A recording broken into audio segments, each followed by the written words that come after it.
네, 안녕하세요. 교과 공부를 시작하겠습니다. 시작하기 전에 지금 어린이들은 아래층에서 어린이 안교가 진행되고 있습니다. 우리 태연이, 그리고 오늘 온 태경이, 그리고 고은이, 또 위에 재원이 말고 또 누구 있을까요? 네, 영합반에 있는 친구들도 내려가서 같이 하시면 좋겠습니다. 자, 오늘은 3과죠. 오늘은 가인과 그의 유산에 대한 내용입니다. 혹시 교과책을 살펴보셨을까요? 좀 익숙한 내용이죠? 늘 듣던 내용이고요. 그런데 그 내용을 좀 오늘 한번 자세히 살펴보도록 하겠습니다. 자, 먼저 4월 10일입니다. 제가 오타가 났는데 일요일에 대한 내용입니다. 창세기 4장 1절과 2절에 보면요, 하와가 임신하여서 가인을 낳았다는 이야기로 진행이 됩니다. 그렇죠. 그런데 이 가인을 낳았다는 것을 그 남자를 낳았다는 표현을 써요. 그 남자라고 하는 표현을 사실은 야훼라고 하는 단어에서 왔다라고 이제 교관에 해설하고 있습니다. 그러니까 한마디로 얘기하면 가인을 낳은 게 아니라 소망을 낳은 거예요. 쉽게 얘기하면. 그렇죠? 아이를 낳았는데 그 아이가 본인의 구세주일 거라고 생각을 한 겁니다. 이 모든 문제를 끝내줄 사람으로 아무래도 하와와 또 그 남편이 생각했던 것 같습니다. 그걸 또 어떻게 하냐면요, 아벨이라고 둘째 이름을 지어요. 그리고 둘째에게는 뭐 그 남자 여호와와 관련된 단어가 하나도 없어요. 없습니다. 그리고 원래 이 아벨이라고 읽는 건 우리 방식으로 읽는 거고요. 본래는 헤벨이라고 있습니다. 어떻게 읽는다고요? 헤벨입니다. 이거는 전도서에서 나오는 헤벨이에요. 헛되니 모든 것이 헛되다라는 그 헛됨, 바람, 숨, 이런 게 헤벨입니다. 그러니까 첫째에 대해서는 소망으로 이 아이를 낳았는데 둘째에 대해서는 그런 소망이 그렇게 크게 느껴지지 않습니다.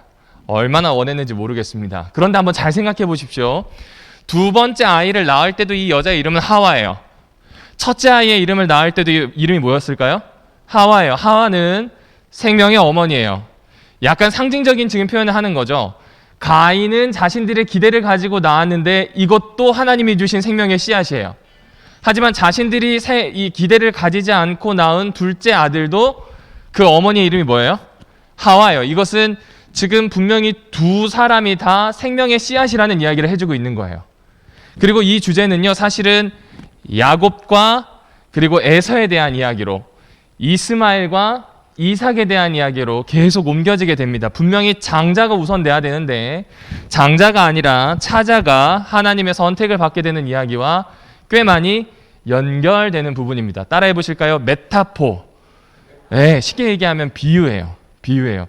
지금 여기에 나오는 누군가의 인생을 가지고 하나님께서 어떤 선택을 하시는지 이야기로 보여주고 있는 장면이다. 이렇게 생각해 주시면 좋겠습니다. 여하튼 가인과 아벨이 태어납니다. 심지어 이들의 메타포는 하나는 땅에서 얻는 사람으로, 하나는 땅 위의 것을 돌보는 사람으로 뭐 이렇게 살아간다, 이 이야기까지 나옵니다. 바로 월요일로 넘겨보겠습니다. 월요일로 넘겨보시면요, 4장 1에서 5절인데요 요게 참 문제가 많은 본문입니다. 왜 문제가 많냐면요, 몰라서 그래요.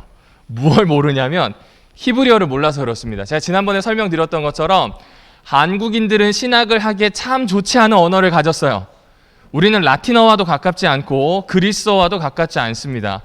제일 가까운 나라의 언어를 쓰는 사람이 이제 동부 유럽에 사시는 분들이 꽤 많이 가까운 언어를 씁니다. 그래서 동부 유럽에서 고등학교 과정까지 나오면요, 옛날 고 문헌을 읽는데 그렇게 큰 어려움이 없어요. 자기들이 쓰고 자기들이 읽고 쓰는 그 말이 성경이라든지 성경을 번역했던 라틴어 혹은 뭐 독일어 이런 말들과 너무 친하기 때문에 큰 어려움이 없어요. 근데 우리는 그런 언어와 전혀 상관없는 저쪽 동쪽에 있는 나라라서 좀 언어적으로 어렵습니다. 게다가 우리는 언어를 느려 쓰는 편입니다. 다시 말씀드릴게요. 어떻게 쓴다고요?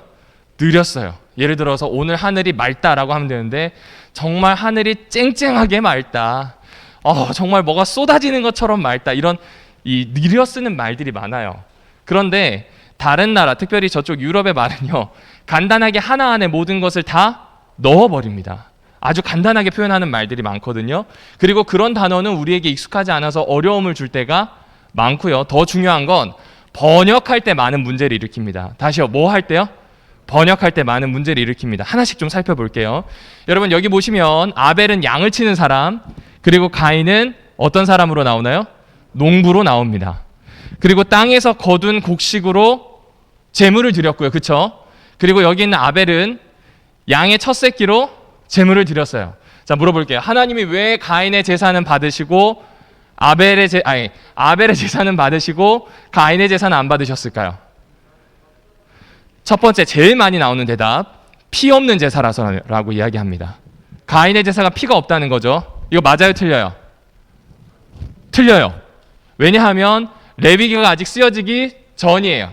그러니까 피라든지 소산에 대한 이야기가 명확하게 나와 있지 않다. 두 번째, 레위기로 한번 가볼게요. 레위기로 가보면 하나님이 피 없는 제사 받으셔요? 안 받으셔요? 네, 받으셔요. 언제 받으셔요? 가난한 사람들이 번제물로 드릴 게 없을 때 고운 가루로 드리는 소제 받으셔요? 안 받으셔요? 받으셔요. 그리고 소제는 모든 제사의 기본 제사로 들어갑니다. 레위기 1장에서 6장에 보면 내용이 나옵니다. 따라서 이것은 피 없는 제사여서 안 받으신 게 아니다. 그쵸? 가능성이 적다. 그 다음에 두 번째로 많이 생각하는 것, 처음 거 안 드려서 그렇다. 처음 거 안 드려서 그렇다. 그런데 여러분, 이건 해석을 좀 잘못한 겁니다. 해석을 잘못한 건데, 히브리어로 보게 되면 이런 표현이 나옵니다. 여기에서 보면 민 맥고로트라고 하는 표현이 나와요. 이 민 맥고로트가 무슨 뜻이냐면 첫 새끼 중에 하나입니다. 맥고로트가 복수예요. 그러니까 여러 첫 새끼들 중에서 하나를 고른 것이지 가장 먼저 태어난 첫 새끼를 드린 게 아니라는 거죠. 그리고 이 민 맥고로트라고 하는 이 첫 새끼라고 하는 단어 앞에 나오는 지금 땅의 소산, 프로덕트라고 하는 이 표현 있잖아요. 이 표현이 동의 접속사를 사용합니다. 그러니까 땅의 소산이나 첫 새끼들 중에 하나나 가치가 크게 차이가 난다는 거예요? 아니라는 거예요? 아니라는 겁니다. 그러니까 피 없는 제사여서 안 받으신 것도 아니고, 그 다음에 처음 게 아니어서 가장 중요하게 나온 것, 가장 처음 것을 하나님께 드리지 않아서, 이런 얘기가 아니라는 거죠. 그럼 도대체 왜 안 받으셨을까요? 이제 우리는 이게 궁금합니다. 정직하게 말씀드리면 여기에서는 안 받으신 이유에 대해서 히브리어 원문은 이야기하지 않습니다. 안 받으시게 되었을 때 나타나게 된 결과가 가인이 아벨을 쳐서 죽였다는 이야기로 연결될 뿐입니다. 그런데 여기서 우리가 좀 더 보면요, 이런 표현이 나와요. 이런 표현이 나와요. 재물을 반기지 않으니까 한국어 성경에는 가인의 얼굴빛이 변했다고 합니다. 여러분, 얼굴빛이 변했다는 게 무슨 뜻이에요? 삐졌어요. 쉽게 얘기하면 삐졌어요. 근데 그냥 삐진 게 아니라 화가 머리 끝까지 난 것 같아요. 왜냐하면 그렇지 않다면 사람을 쳐서 죽일 일이 없으니까요. 하나 더 있습니다. 사람을 쳐서 죽이는데 이게 고의적인 살인입니까? 충동적인 살인입니까? 자, 지금 성경책 한번 펴보세요. 창세기 4장을 한번 펴보겠습니다. 창세기 4장 8절을 보시고요. 웬만한 성경책 아래는 미주나 난해주로 표현이 되어 있습니다. 사마리아 역 혹은 시리아 역 이렇게 되어 있는데 거기에는 이런 표현이 되어 있다고 할 겁니다. 뭐라고 되어 있죠? 우리가 들로 가서라는 말이 사마리아 오경이랑 불가타 역이랑 시리아 역 70인 역에는 들어있다는 표현이 나옵니다. 그래서 제가 아예 세번역으로 가져왔습니다. 세번역에서는 이렇게 표현합니다. 가인이 아우 아벨에게 말하였다. 우리 들로 나가자. 그들이 들에 있을 때에 가인이 그의 아우 아벨을 쳐 죽였다. 자, 고의적인 살인이에요? 충동적인 살인이에요? 계획적이죠. 이거 하나님이 절대로 용서하시지 않는 죄의 목록에 들어가 있습니다. 그렇죠? 그럼 우린 더 궁금해지는 거예요. 도대체 왜 이 제사를 안 받으셨을까? 도대체 뭐가 문제일까? 가인의 제사를 받아주시지 않은 이유에 대해서는 사실 창세기에선 나오진 않지만 후에 있는 다른 책들을 보면 유추해 볼 수 있습니다. 여러분 한번 보실까요? 아모스서 5장 22절입니다. 너희가 나에게 번제물이나 곡식 제물을 바친다 해도 내가 그 제물을 받겠다 받지 않겠다 안 받겠다는 표현이 나옵니다. 너희가 화목제로 바치는 살찐 짐승도 거들떠보지 않겠다라고 말씀하셔요. 그런데 그 이유가 아모스서 5장 7절에 나옵니다. 너희는 공의를 쓰디쓴 소태처럼 만들었고 정의를 내팽겨쳤다는 거예요. 정의롭지도 않고 공의롭지도 않다는 겁니다. 공정하지도 않고 규칙도 없고 막무가내라는 거죠. 그 내용이 이렇게 나옵니다. 가난한 사람을 짓밟는다. 곡물세를 착취한다. 세를 엄청 높여서 받는다는 거죠. 다듬은 돌로 집을 지어도 거기에 살지 못하는 이유가 너희가 남의 것을 빼앗아서 좋은 돌로 집을 지었기 때문이다. 아름다운 포도원을 가꾸어도 그 포도원에 있는 걸 마시지 못한다. 이웃이 무너졌는데 너희들이 잘 산다. 이건 일어날 수 없는 일이다. 그리고 또 나오게 되면 저지른 무수한 죄악을 나는 알고 있다. 뇌물을 받고 법정에서 가난한 사람을 억울하게 했고 의로운 사람을 학대했어요. 그러니까 하나님이 제사를 안 받으시는 이유는 뭐예요? 누군가를 괴롭히는 거예요. 다른 말로 해볼까요? 내가 가지고 있는 욕망을 위해 상대를 사람으로 보지 않고 대상으로 보는 거죠. 네. 내가 돈을 잘 벌기 위해서, 내가 잘 살기 위해서 상대를 대상화시켜버린 거예요. 하나님이 그럴 때 그 제사 받으신다고요? 안 받으신다고요? 안 받으신다고요. 조금 더 볼까요? 예레미야에 보면 이것은 주님의 성전이다. 이것은 주님의 성전이다. 이것은 주님의 성전이다. 이런 말 입 밖에도 내지 말아라. 왜냐하면 너희들이 하는 행태가 밑에 보면 나옵니다. 이 예레미야 7장 4절에서부터 12절까지를 제가 잠깐 발췌했는데 요약하면 이래요. 너희들이 하는 행태가 마치 도둑이 남의 집에 들어가서 물건을 훔친 다음에 자기 소굴로 왔어요. 그러면 자기 소굴로 오면 안전합니까? 불안전합니까? 엄청 안전하죠. 그런 것처럼 성전을 쓴다는 거죠. 일주일 동안 엉망진창 니네가 하고 싶은 대로 남 괴롭히며 살다가 마음의 위안을 느끼기 위해서 도둑이 소굴로 들어가듯 예배를 드리러 온다. 나 그런 예배 받는다, 안 받는다? 안 받는다. 다시 해볼까요? 가인의 제사를 안 받으신 이유는 가인의 마음에 어쩌면 아벨은 대상이었는지 몰라요. 가인은 어렸을 때부터 기대를 받고 자라왔을 거예요. 가인은 구세주여야 하는데 그와 똑같은 형제가 보여요. 그가 하는 행동 자체가 나보다 더 나을 수 있어요. 이 모든 것들이 그에게 있어서는 부담이 되었을 가능성이 큽니다. 더 중요한 거, 하나님께서 선택을 하시는 장면이 나와요. 분명히 엄마 아빠는 나라 그랬는데, 분명히 주변 사람들은 내가 구세주가 될 거라고 했는데 하나님의 선택은 누구예요? 아벨이에요. 그럼 어떨까요, 마음이? 그렇죠.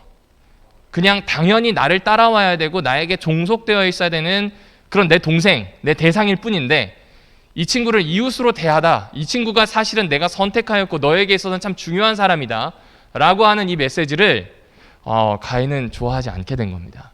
가인은 그래서 아벨을 살해하게 된 것입니다. 이것이 바로 이 창세기 4장에 나오는 겁니다. 한 번씩 다시 정리할게요. 교과에서도 하고 싶은 이야기가 그거였던 것 같아요. 자크비 두캉이라고 하는 이 박사도 하는 이야기가 핵심이 이거였어요. 가인이라고 하는 존재와 아벨이라고 하는 존재의 차이가 크게 없다는 거죠. 크게 없다는 건데 지금 그 차이를 가인이 더 많이 생각한 듯 보인다는 거예요. 그 이야기를 지금 여기에 이제 풀어서 쓴 것뿐입니다. 그런데 하나님께서는 그런 차이가 없다는 거예요. 누구나 제사를 드릴 때 하나님은 받을 마음이 있는데 정의도 행하지 않고 공의도 행하지 않고 일상을 엉망진창으로 살면서 와서 제사를 드린다? 안 받으신다는 거죠. 그럼 역으로 한번 적용해 볼까요? 삶이 예배가 되고 예배가 삶이 되어야 하는 겁니다. 경건하게 살라는 말 사실 중요하지 않아요. 왜냐하면요, 경건은 모양으로 끝난 경우가 역사에서 참 많이 드러납니다. 오히려 정말 중요한 것은 일상에서 하나님이 이야기한 부분을 살아내는 것이 생각보다 중요합니다. 여러분이 만날 때 가장 꺼려지는 분이 누구예요? 여러분이 일상을 살아갈 때 맨 먼저 아침에 하시는 일은 무엇입니까?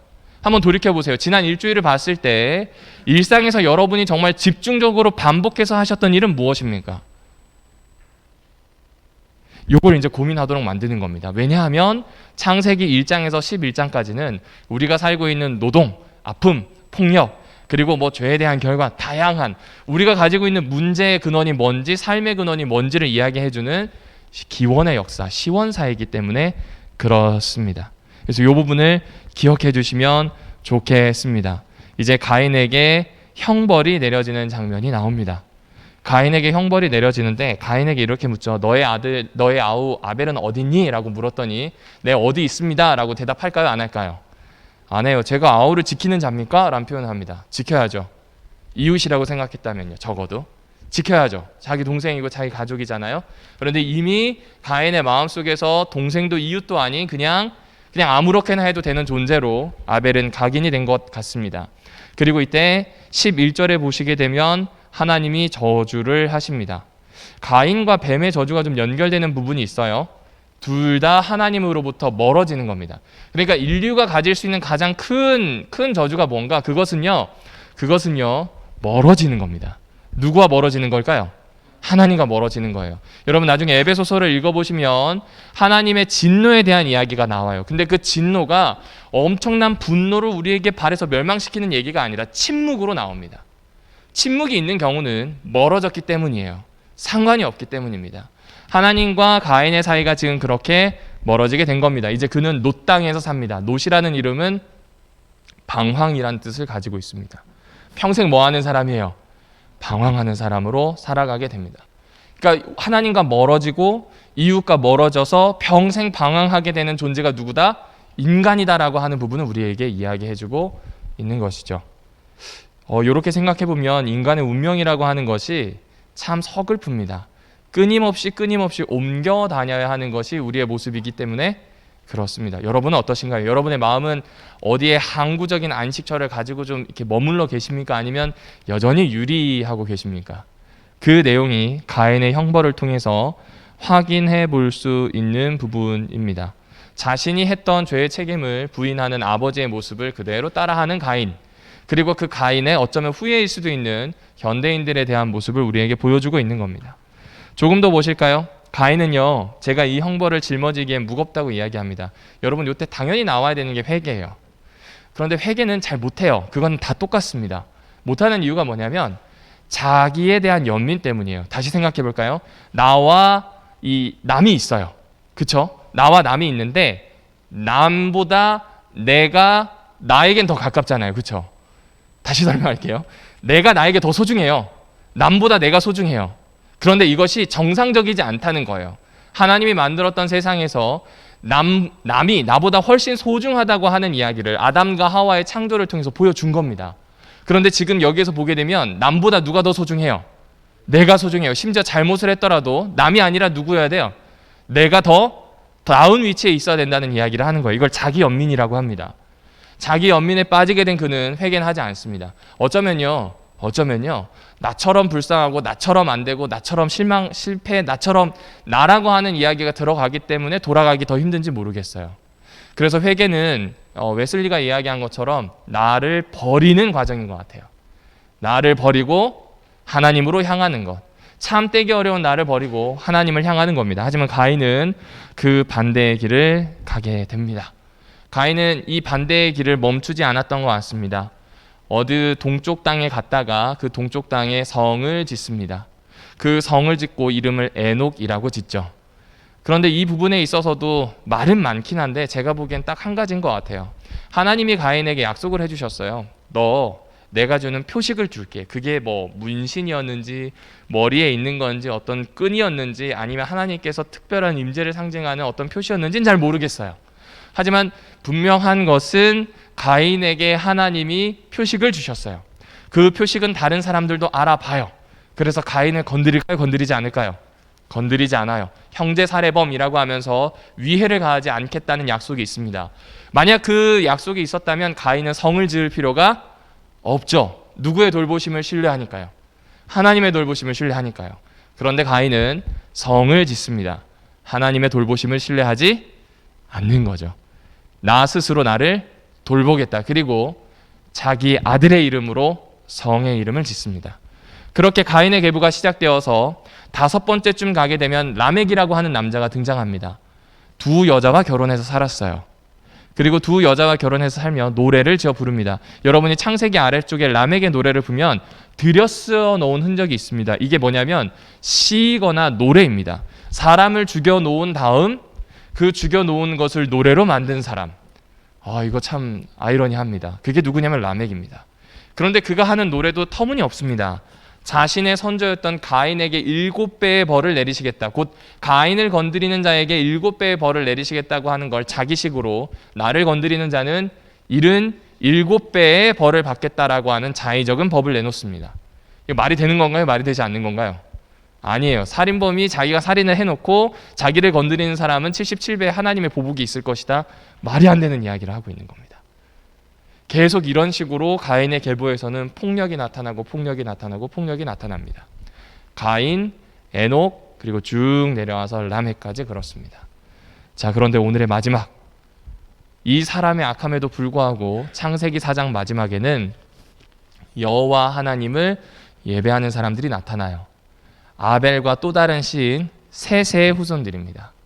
그 셋의 후손 중에서도 참 아이러니하게 가인의 아들과 이름이 꼭 같은 에녹이 등장합니다. 이 에녹은 하나님과 동행하여 살다가 이 땅에서 자취를 감춘 첫 번째 사람입니다. 쭉 내려가서 라멕이라고 하는 후손도 나옵니다. 아이러니하게 가인의 족보에 있는 라멕과 이름이 같습니다. 그런데 이 라멕도 하나님과 충실하게 동행하여 살았습니다. 그리고 하나님과 동행하여 충실하게 살았던 라멕의 아들이 누구일까요? 노아입니다. 그런데 이 노아가요, 창세기 6장에 보면 뭐라고 표현하는 줄 아세요?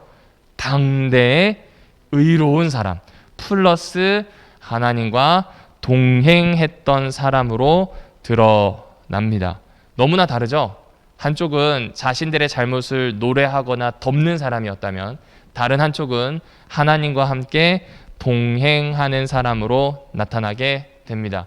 이것을 보여주는 결론은 이거죠. 가인처럼 되지 말라는 겁니다. 유다서에도 나오고 요한일서에도 나오는 것처럼 가인과 같은 길을 가지 말아달라고 성경에 있는 저자들은 호소합니다. 그리고 조금 더 생각해 보시면 이 아담을 통해 나왔던 셋의 족보가 참 의미 있는 것 같습니다. 여러분, 에노스의 뜻이 약함이란 뜻입니다.